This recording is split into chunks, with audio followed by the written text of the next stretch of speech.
Organic Sofa Hour. Thank you so much for being here. No problem. I'm your host, Pedro, and today you are Jason Brandt. I am indeed. Perhaps every day you are Jason Brandt. Most days. Well, it depends, because perhaps Jason might be your first name, but is Brandt truly your last? My full name is Jason Brandt Schaefer. Don't say it out No! loud! Oh, Don't no! say it on there! Now we've got a social security issue. Never mind. That's okay. I'm taking away 1 point for today. I take it back. You are now at -1 point. Oh man. That's all right. I hate losing games. Tell me, who's Kelly? Oh, Kelly is a symbol. Kelly is no longer a person. I did write this song for a person, but it was very short-lived, kind of like maybe unhealthy obsession with this person. You know, and yeah, it was like a flash in the pan, didn't work out, but I wrote this beautiful song that I had to redefine it for my own music career. Now to me it just is like symbolic of Represents those feelings. Sorry? It represents those feelings. Yeah, absolutely, Right? absolutely. Yeah. And Kelly is just, you know, love. It's a lovely tune. Yeah. Yeah. It also works really well as Kelly Come Closer. I mean, it just falls out of the mouth. I can't think of any other rock songs in my mind right now that have Kelly as their sort of muse, but I know that they're out there.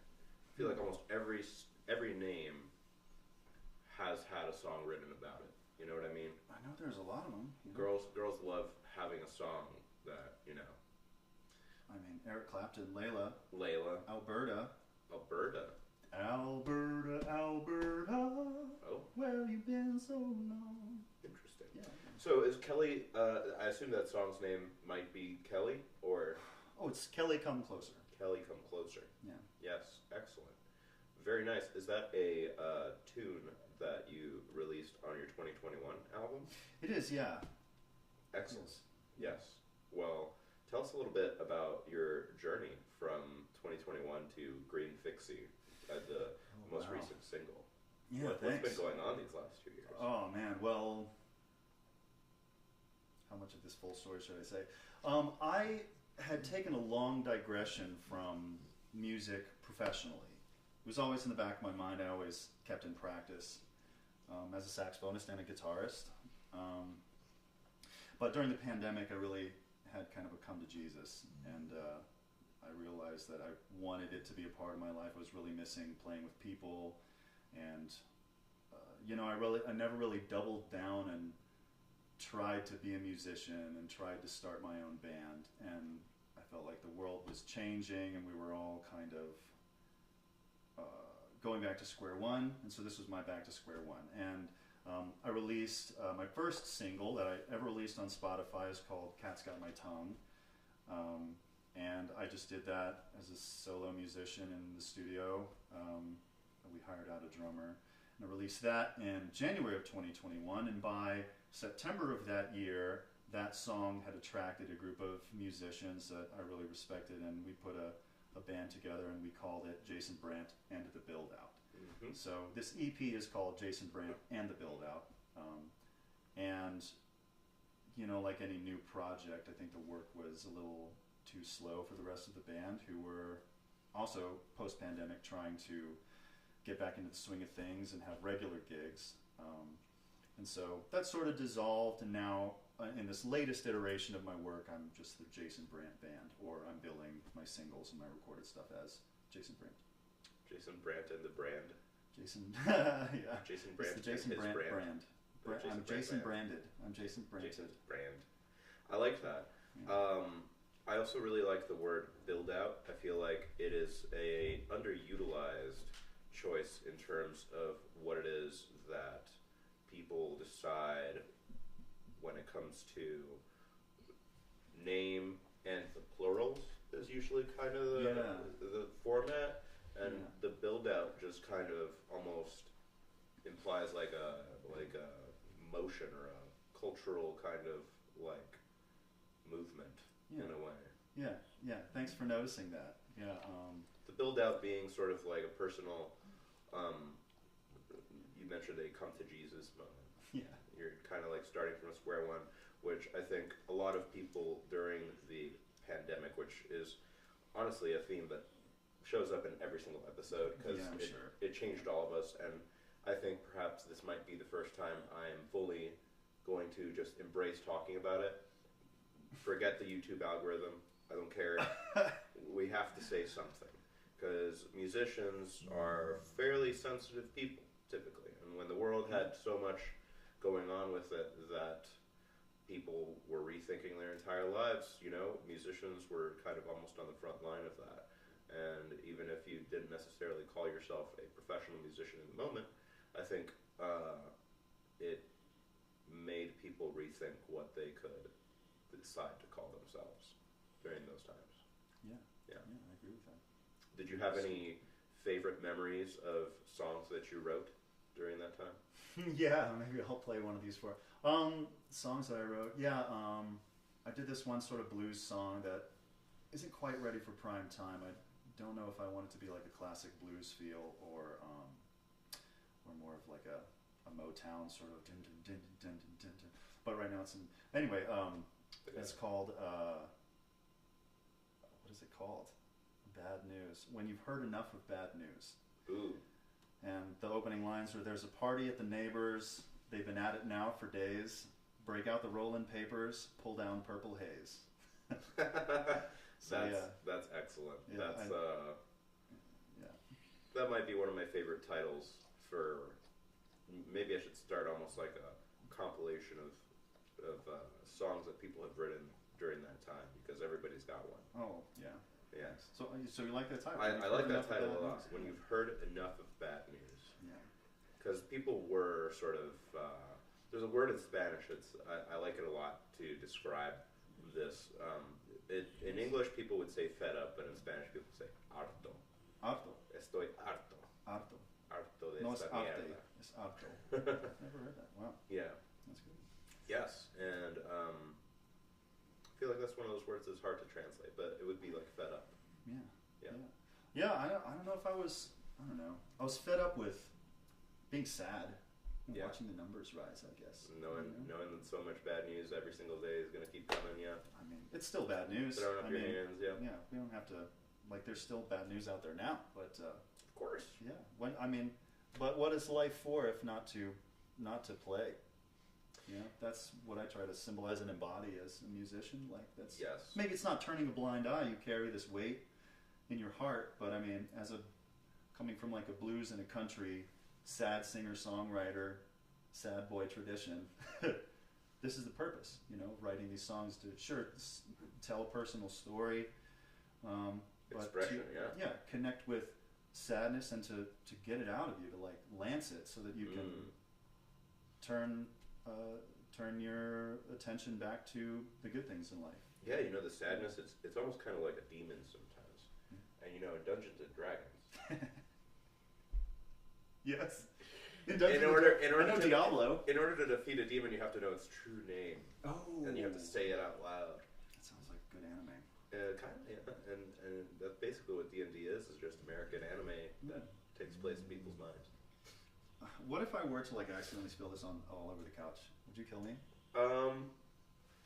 I would be sad, but no, I'm sure it'll happen eventually. We don't need more. I got a little protection plan on it, so somebody actually is waiting in the wings to come out with a scrubber, just obliterated in 3 seconds. The jar of OxyClean. I got the highest tier of protection on this guy. That's good. So you mentioned playing as a musician, and not every musician plays both string and wind instruments and sings. So why don't we talk a little bit about how you got your personal start with music? What was your first instrument? There's a key that's bent here. This was my first instrument. No, singing was my first instrument. Singing was your first instrument? Let's be real. Well, were you in chorus as a kid? No, I just came up with my dad in the room playing his guitar every night of the week.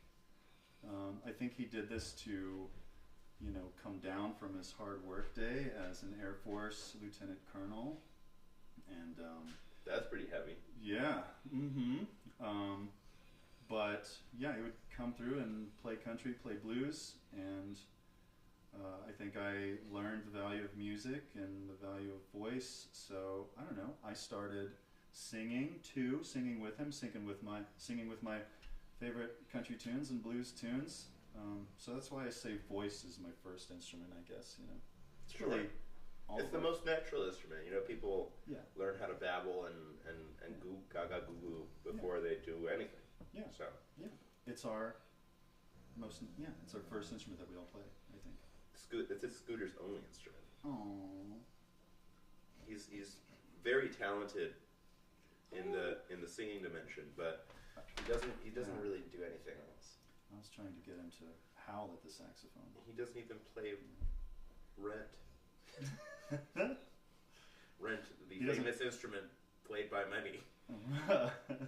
So you picked up the saxophone after learning how to sing? Yeah, when I was like 10, Okay. 10 or 11, I think 6th grade, the high school band came through, and the band directors, it was kind of like an advertising thing. We went and saw high school band, and I loved the saxophone, and my dad had this recording of David Sanborn playing his Straight to the Heart album live, and I remember, it's a cool video. It's like a lot of these cuts and it's black and white, and it looks like the film is going off the film camera. I don't know, it's a really artsy kind of thing, and I don't know, I thought he was a pretty fantastic saxophonist, so I emulated David Sanborn. David Sanborn, yeah. Alto sax. This is a tenor sax, but my first instrument is alto saxophone, and then I, made that my life, and I studied jazz in college for about 3 years at the University of North Texas. I went to school the same years as Michael League. Michael League. You know that name from Snarky Puppy? I wish I was cool as him, but I knew it was familiar, but yeah. Yeah. We went to the same school at the same time. But yeah, So you're saying you could have been a Snarky Puppy?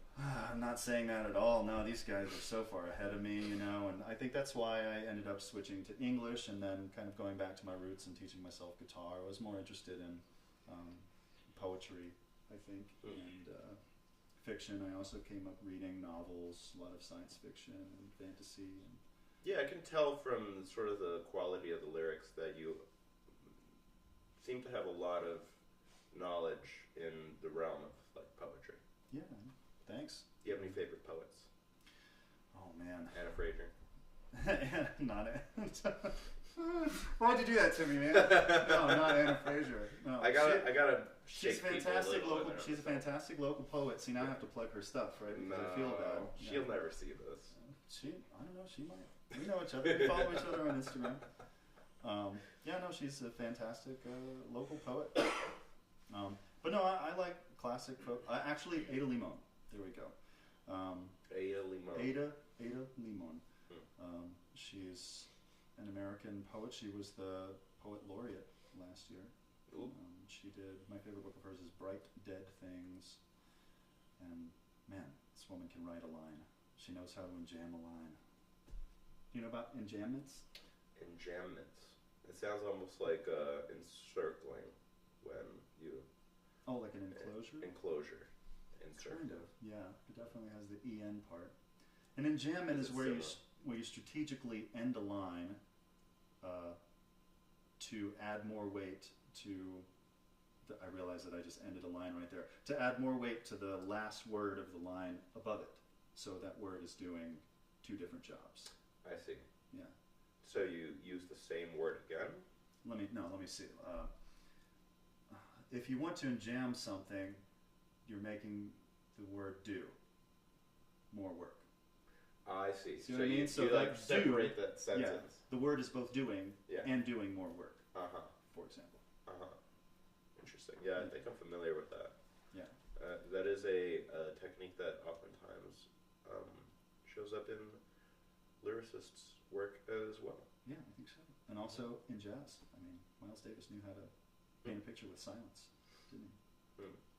Silence, the often overlooked quality that actually defines pretty much all of music.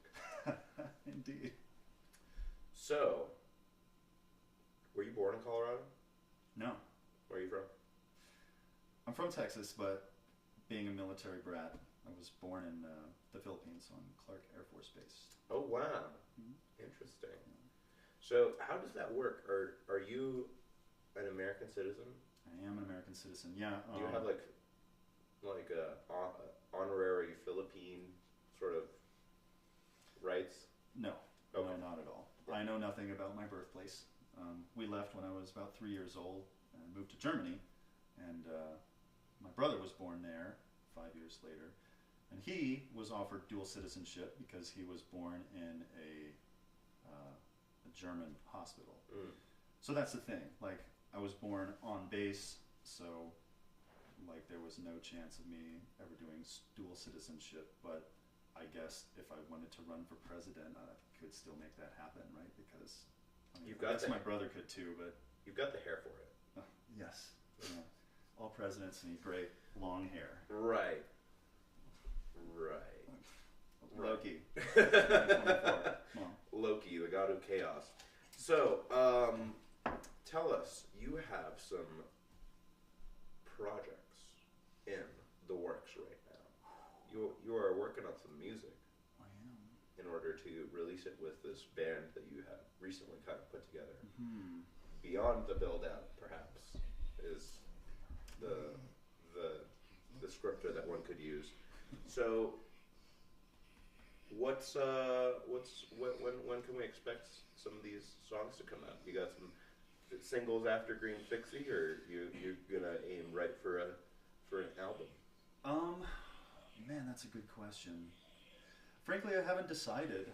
It's smarter economically as an indie musician to release more EPs and more singles, but It's true. you know, I'm such a classicist. I really like the idea of doing like a full 12-song album. I have this 5-song EP under Jason Brandt and the Build Out, but I would love to, since I have my new guys now, just get the actual band that really hits, man. I mean, I've got Beetle Price from this local Be-Love. local funk band called Be-Love. Really fantastic, hard-hitting, steady grooving, just drummer, And got Walter Dawes from Longmont. He's the newest musician that I've played with, and he was kind of a late recruit. We met at this blues jam. And I have Wyatt Dubois, who is also into other projects, playing with Riley J. Yep. And, oh man, Hula Hounds, and he's in a third project, a jazz project. Oh God, right. He's all over the place. Yeah, he is. And so I guess he's 4 projects with me. But anyway, he's a good get. He's really fantastic. And of course, Joe Gallo, he's featured guitarist on Green Fixie now. And so anyway, I want to get the current iteration of the Jason Brandt band into the studio and maybe re-record the EP. And yes, I have some new music I'm working on, some brand new songs. One is about my neighbor calling the cops on us in yes. practice. So I just got this angry song I'm working on called "My Neighbor Called the Cops." It might be straight ahead like that. Sweet neighbor called the cops. Very sort of autobiographical. Yeah. Yes, it is. Yes, it's an essay and song. Right. Those are honestly really funny and fun. Yeah. They show up a lot in like the surf rock genre. Yeah. Yeah. I like writing fun, well done music. I think. I mean, I definitely went through all my phases of life where I was working through sadness by writing songs, but now I'm trying to get a little more upbeat, a little more danceable.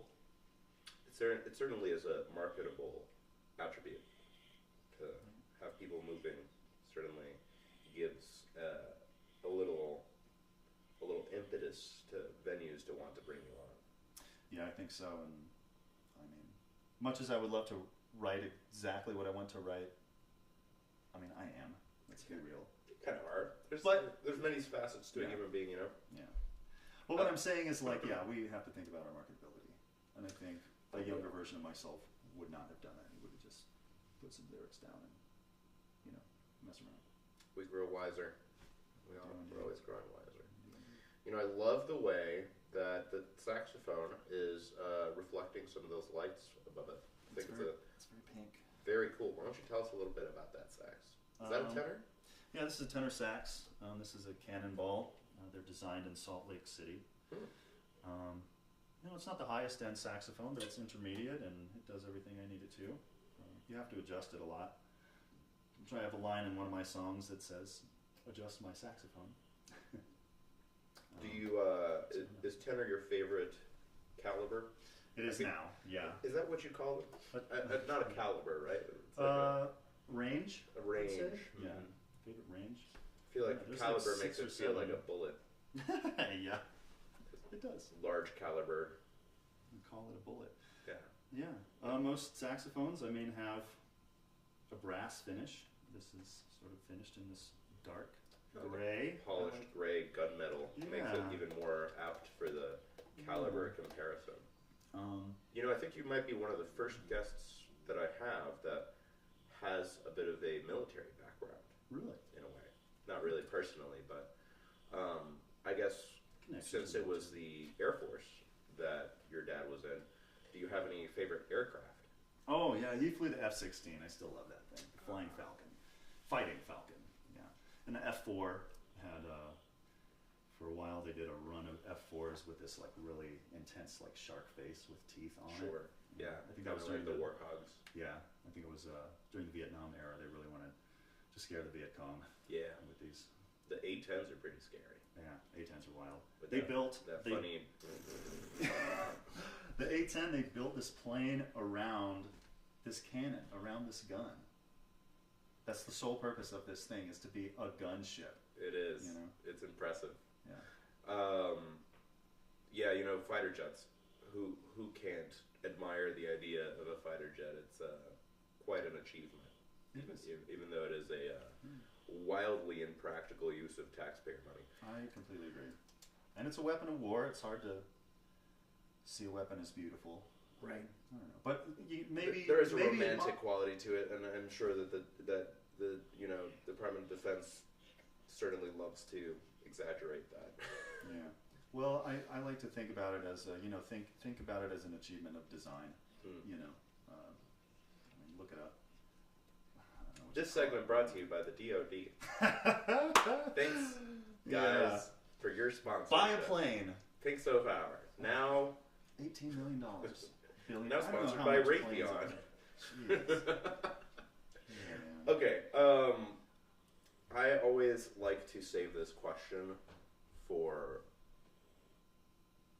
people who I feel like have a good sense of time. How far into the episode do you think we are, without looking at your watch? I'm glad I didn't look at my watch. I'm going to say 25 minutes. Pretty good. Where are we at? We're at 30. 30, okay. I was going to say 30 straight out, but I want to give myself a buffer. Could we get an exact time from our producer? Yeah, 29 minutes and 23 seconds. Nice. How many milliseconds? Okay. Nanoseconds. Already gone. Thank you, Pedro. And big shout out to our, producer, Pedro, aka Mason Freeland.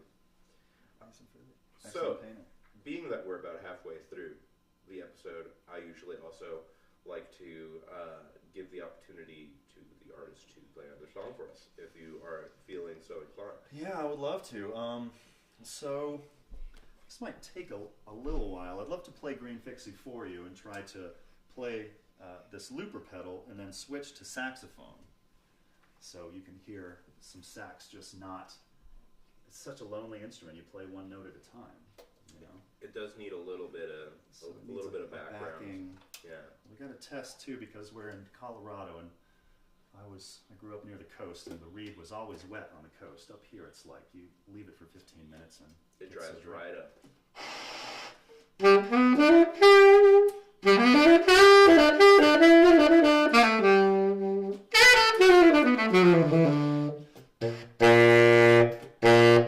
What's the lowest note you can play on that? B flat.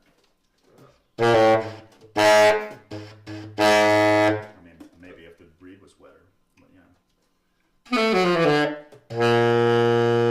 Have you ever tried to dip it into your coffee or anything like that? Yeah, I have. I've done maybe liquor on the reed. Liquor on the reed. That's what she wants. There you go. I'll let you go there. I'm just gonna play this song. I'll let you take over here, bud. All right.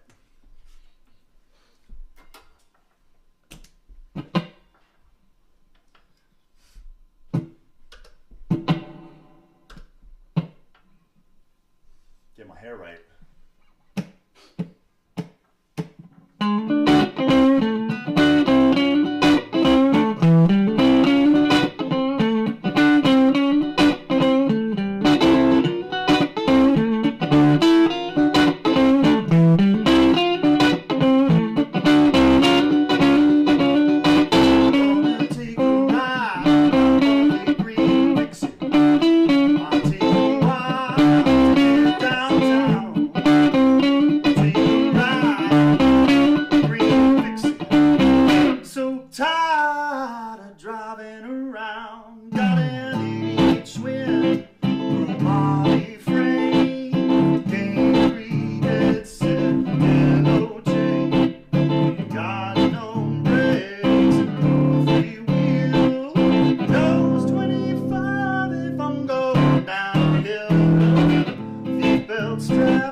That was a spicy ending, but Woo! I need it. That was pretty angular, man. You know, you just gotta like turn off the looper pedal. That's showbiz, baby. That's don't usually perform that way. It's way easier with a band, and you can just do the switch while the band plays behind you, and I can feature them, which I like to do because they're such killer musicians. They're talented dudes. Yeah. You know, you're also a very talented dude, Jason. Thanks, man. You know, it's the only way to attract other talented musicians is to also be a talented musician. Thank you. It's very important. Thank you so much. Good job. Thank you so much. Yeah. So, as a talented musician, I think that it's, as you are probably well aware, been a journey.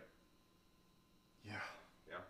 And of about 22 years, I would say, since. No, how old am I? 20. you're like It's been 27. 20 fucking 9 years. 29 years since I was 10 years old. I'm 39 years old. Doing Love to good. admit it. Doing good. What would you tell your 10-year-old self? Oh man,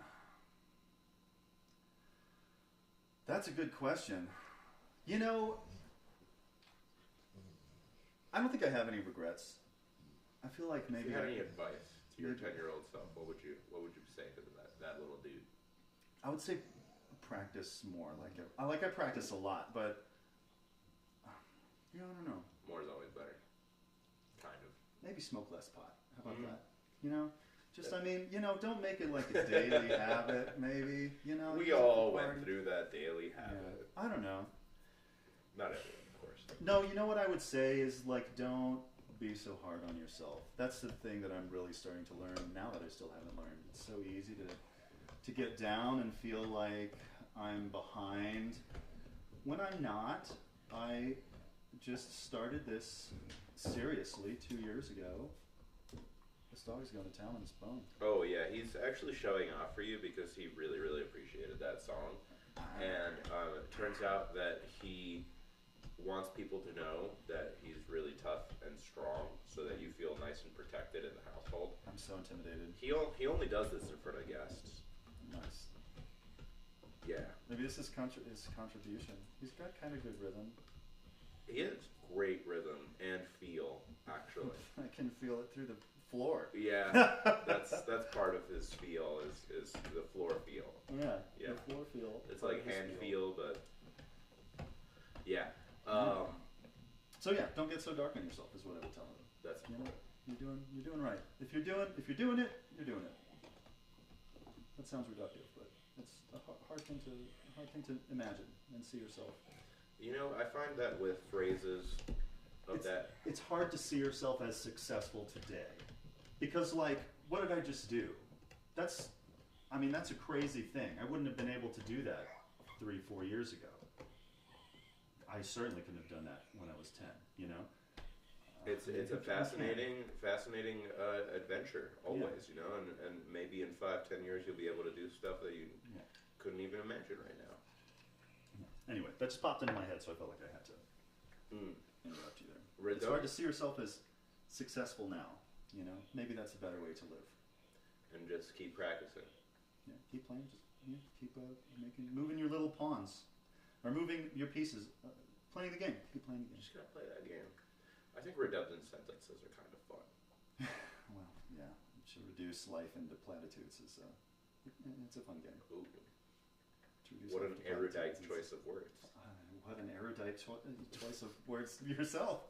Using the word erudite. Erudite. Erudite. Do you have any favorite words, Jason Brandt? Erudite is one of them. Erudite's one of them? Yeah. And platitude. I like platitude. Platitude's a good one. I feel like English adjacent humans English-adjacent teach humans? English, which we can talk about if you'd like or not. But I feel like you hear a lot of fancy words all the time, perhaps. I do, yeah. I mean, just reading, I feel like I have a pretty good vocabulary. Yeah, I teach English. I have an MFA in creative writing and a master's degree in English and creative writing. You know, when I had my quarter life crisis, Quarter I was life crisis. I worked as a journalist Did you know that? I worked No for the way. newspaper. I Yeah. believe it. Yeah. It's where a lot of English majors end up. Yeah, I think so. Yeah. No, I wanted to go the Ernest Hemingway route, and I thought I was never going to come back to music, or I thought it was just going to be like a thing that I did in the background. And so I majored in English as an undergraduate, and then went and wrote for the newspaper for 2 years. And then I realized that I hate working for the newspaper because nobody likes you, and I'm always kind of telling somebody else's story. And I always had a boss breathing deadlines down my neck, and I always felt like my proclivities as an artist. That's another yeah, type I of was word. thinking that's a good word. I like that word. Yeah.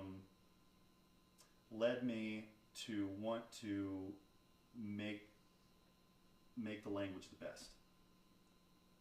I want to write a really arty.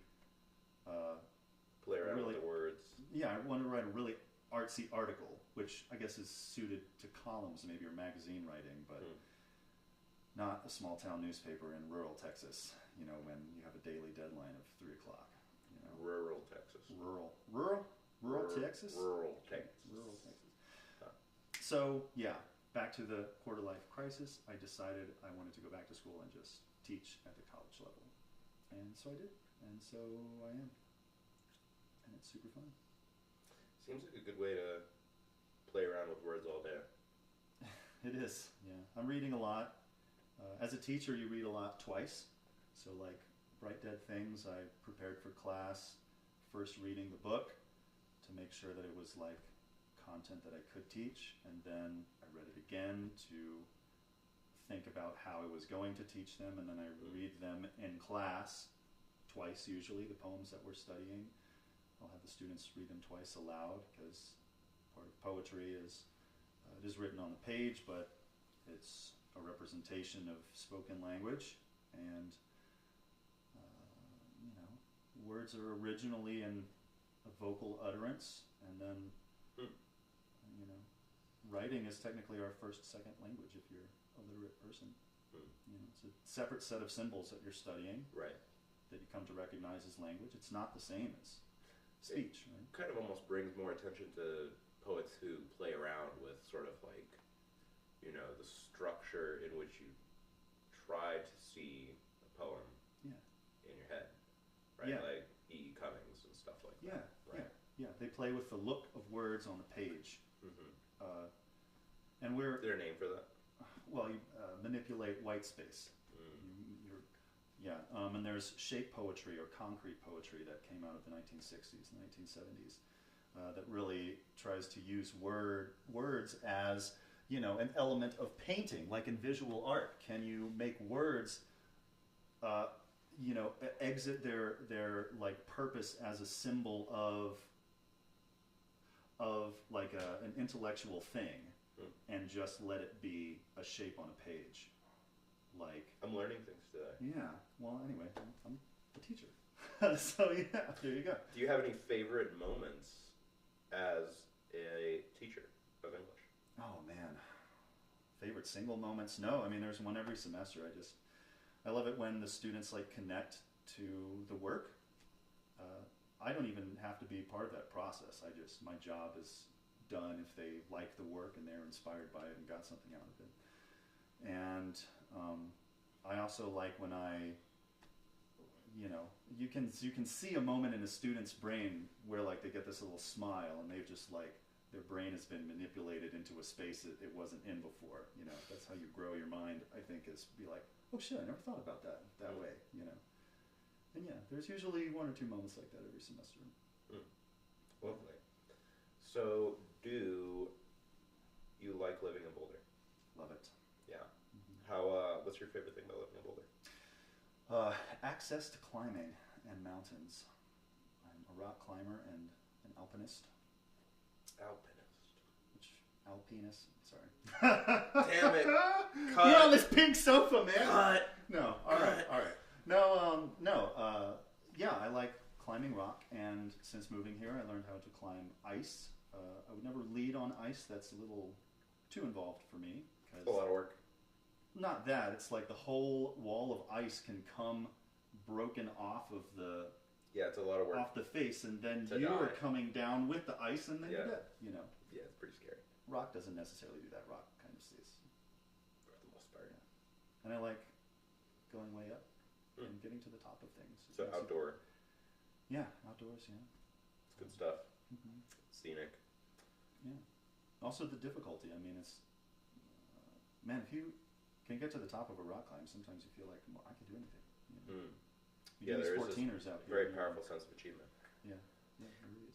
There is a lot of things that I like about Boulder.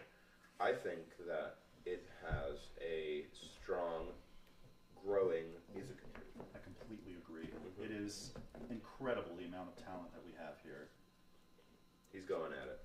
He's got an itchy spot, He's going in. viewers, and he's itching it. Yep, Yeah. he's right in front. He's itching it right in front of that microphone too. So I hope you guys are getting a really nice That is the sort of sound of snarfing. sound. I like snarf sandwiches. I've been thinking about starting an ASMR channel just for this kind of stuff. So you think that sound would sell? Oh yeah, people would sit there like falling asleep to. It's like those pig people in Jabba's palace, you know. Yeah. He is basically half pig. Yeah, that sounds it. This is the first time, by the way, for Pink Sofa Hour being held on this side of this house.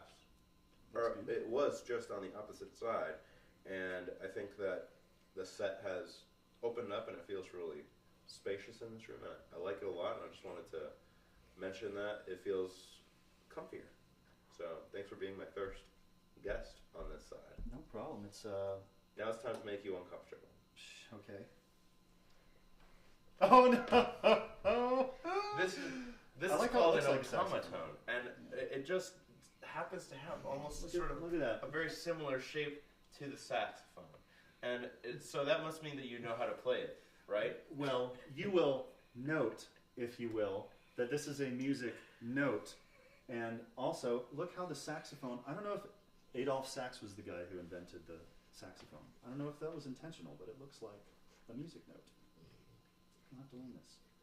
So what did you ask me? So I don't know how to play this. This may be a segment that we repeat, or this may be the last time we ever try this.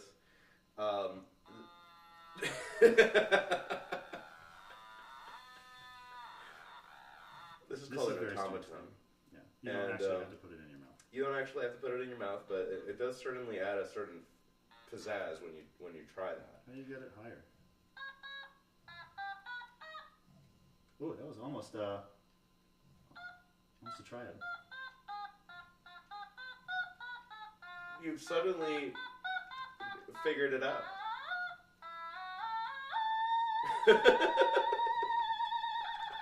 Now you really make this bad boy sing, can't you?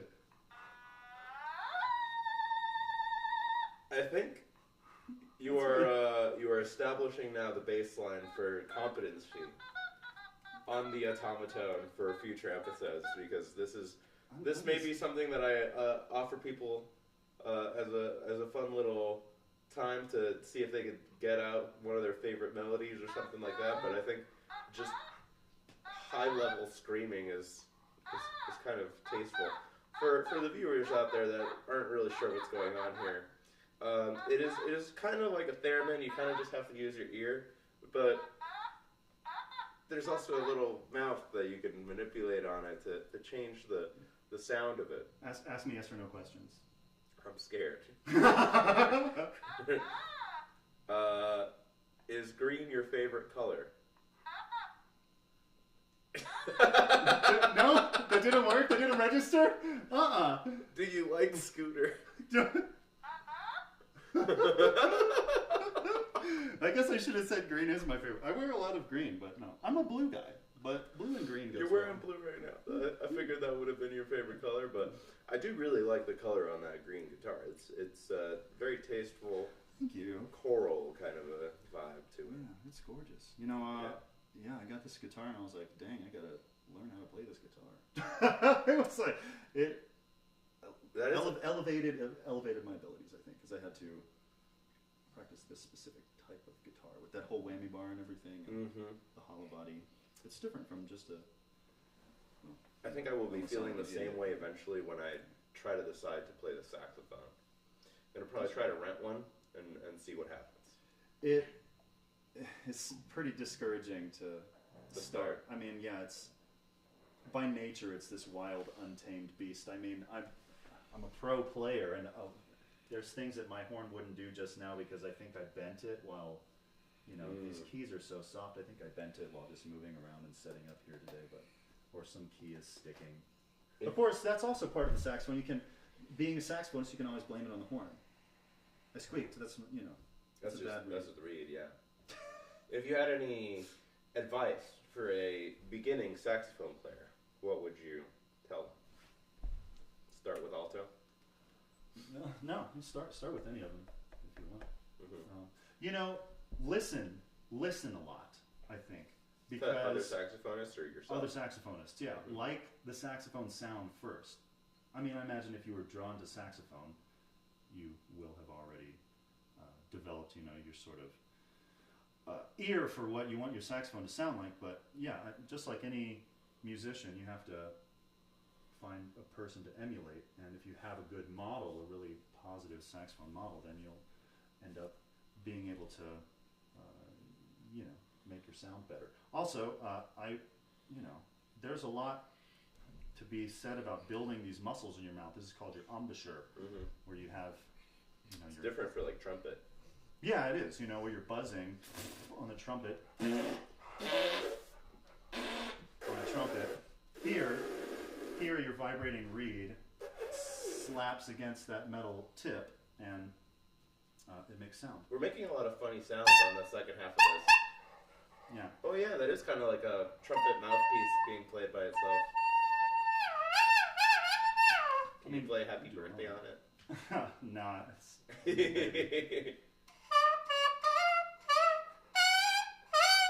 pretty good. For the record, that is really that's hard. pretty good. Yeah. Yeah. Thanks. But I mean, spend a lot of time playing with the mouthpiece, I think. And there is each, mouthpiece blows, is supposed to blow like a specific note before it even goes through the horn. It blows a G, I think. Oh, that's not a G. E-A-D, G. So it's a little shaky because it's been a while since I've practiced. But Yeah, that's tough. so if you can hold that, then, you're set up to learn the rest of the horn. So Gotcha. a lot of this is the exercise. Yeah. This is less the exercise. This is the exercise. So I should just get a mouthpiece Maybe so. and just try to play with the mouthpiece for a Go couple ham. days. Yeah. You got this funny thing. Yeah. Who's that funny thing? It's not exactly a breath instrument. That's not. So, we are nearing the end of the program, and I want to give you an opportunity to play the last song that you had prepared. But before we jump into that, I'd like to ask, what are your favorite things about your local music scene? And if you want to give any shout-outs to any musicians or other bands that you play with and venues and all that good stuff, what excites you about the people that are around you, your community? Man, I mean, yeah, just the talent and the experimentation that's happening, and the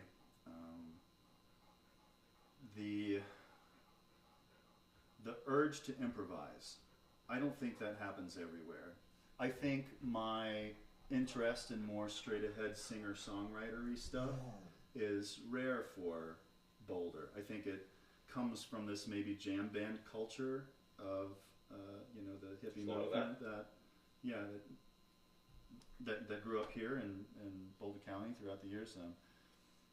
So I feel really happy to be playing with all these outstanding instrumentalists. I count one of your previous guests, Chris Klaus. He's a good friend of mine, and we played in projects together. I named everyone in my band, and there's a reason why I play with these guys, because I believe in their music too and their projects, and it feels great to be a part of their stuff. I live with an outstanding producer, and oh my God, I wouldn't even call him a singer-songwriter. He's like a composer, Ari Mellinger Cohen, and his studio. Yeah, his studio is Tone Mountain Studios. He's a bass player, and he just dropped his first record last week, I think. So look for his stuff. I think it's called.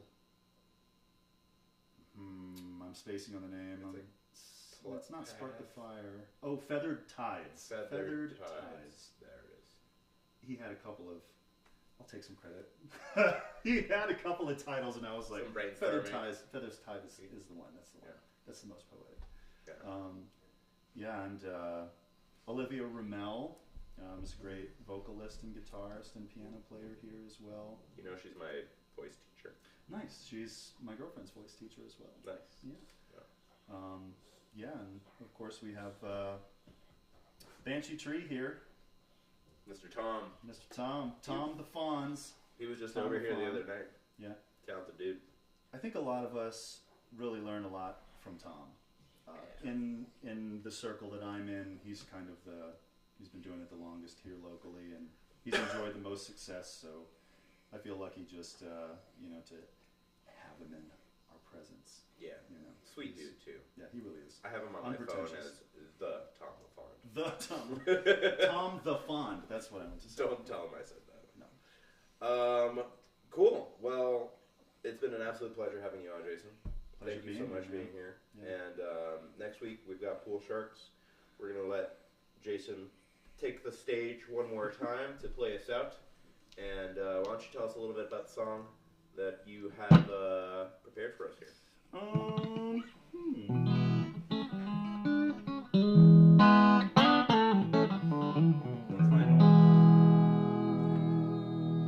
That's good. I made it into the third. This song is called "Put the Gun Down." Wrote this for a friend of mine. It's a little depressing, but it's like call a hotline if you're thinking of hurting yourself or others. Yeah. Sorry, I didn't mean to be reductive. But trying to be positive, trying to get the darkness out, right? So this is my really heartfelt sort of tribute to this man, my friend of mine.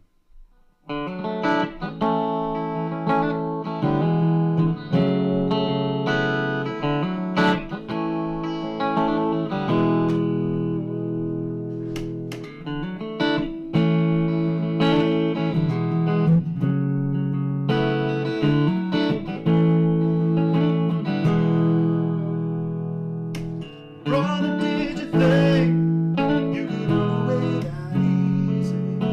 Disappear and leave all the rest of us alone. Brother, I wish you had thought about the reason.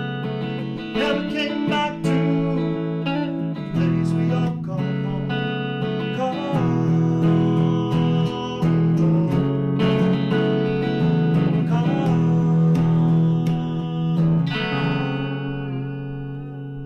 You could be so selfish when it came to changing minds, bringing all to the world you did best anyway.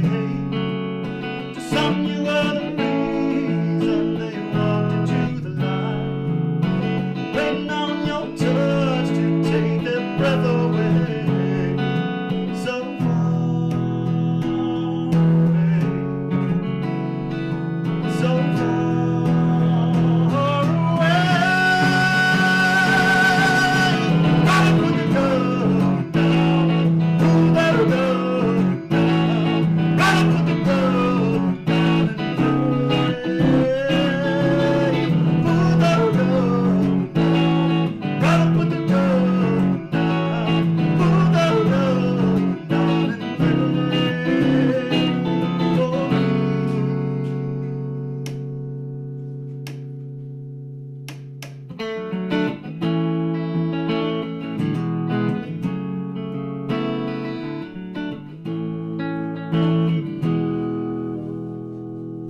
Spread a little piece of mind